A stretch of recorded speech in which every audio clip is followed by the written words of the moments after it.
Welcome back.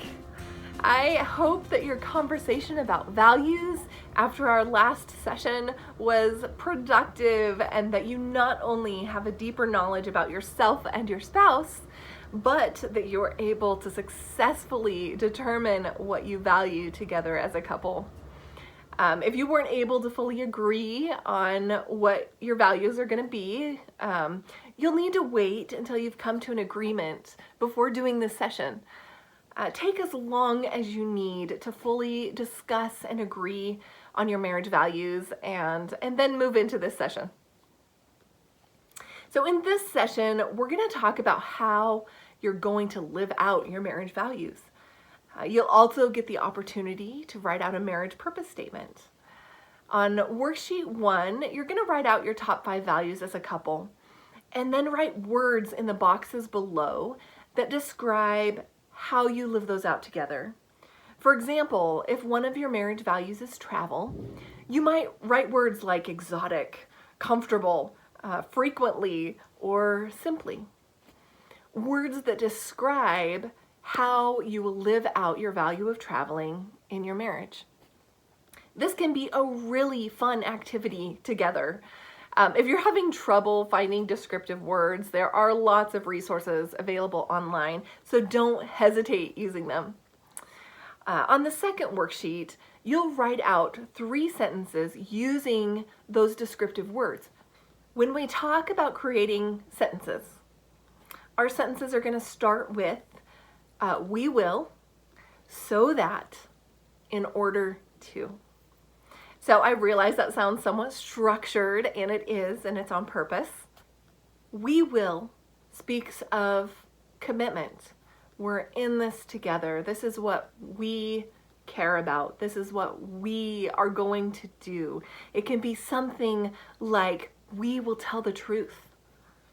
We will continually grow. We will invest in our family. We will be generous. Our second sentence starts with, so that. This is how our values are going to affect the people and the world around us, so that others can learn from our experience, so that we gain freedom in our finances, so that our children have stability, so that we can invest in.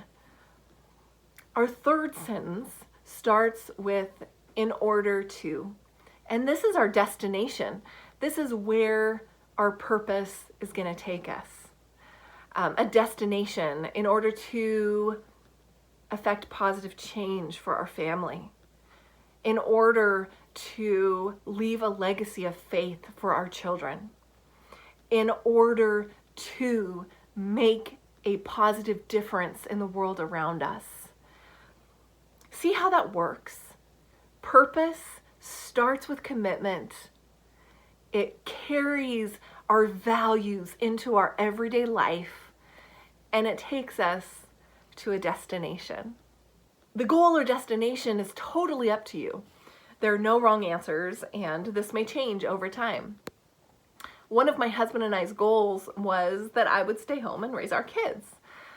Now that stage of life is over, we've got different goals. So I would recommend reevaluating your purpose statement every year or so. It could be a great anniversary activity and has the potential to keep you both focused on what matters most to you as a couple. Some people will love this activity and some won't. Some might feel trapped by using a sentence because it feels rigid and unchanging. Here's something to think about. If we don't have a plan or goal for getting somewhere, we will probably never get there. I would love to go on a vacation to Hawaii, but I'm not saving money for that. I don't have any kind of goal or plan in mind. And chances are, until I do that, I'm probably not going to get to go to Hawaii on vacation. If we don't have a plan or goal for getting somewhere, we'll probably never get there. Because we're all different. The plan looks different, and For some, the plan is an itemized checklist, and for others, it's a very rough outline. Your purpose statement is just that. It's yours. You communicate your purpose statement however works best for both of you. The key phrase there is that it works for both of you. And this will most likely require some compromise.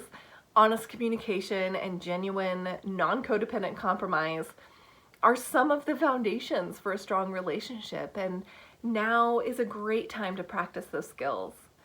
In many relationships, one partner is more opinionated than the other, and I'm going to ask you to do something that could be uncomfortable. I'm going to ask you both to speak up and both of you to listen well. Your marriage is an equal partnership, and no one's opinion is more valuable than the other. The purpose statement you create for your marriage is one that you will both live out. So it's extremely important to come to an agreement on what it is. If you're struggling to do that, take a break and come back to it. This might take multiple conversations, and that's just fine. Take this opportunity to use your unique gifts and abilities to contribute to the finished product. If you're a feeler, use feeling words. If you're more thinker, use facts and logic. If you're a realist, use past experience. If you're a futurist, dream. There is a greater purpose for you. God created you individually for a purpose and as a couple for a purpose. So go discover it. And I will see you in session 4.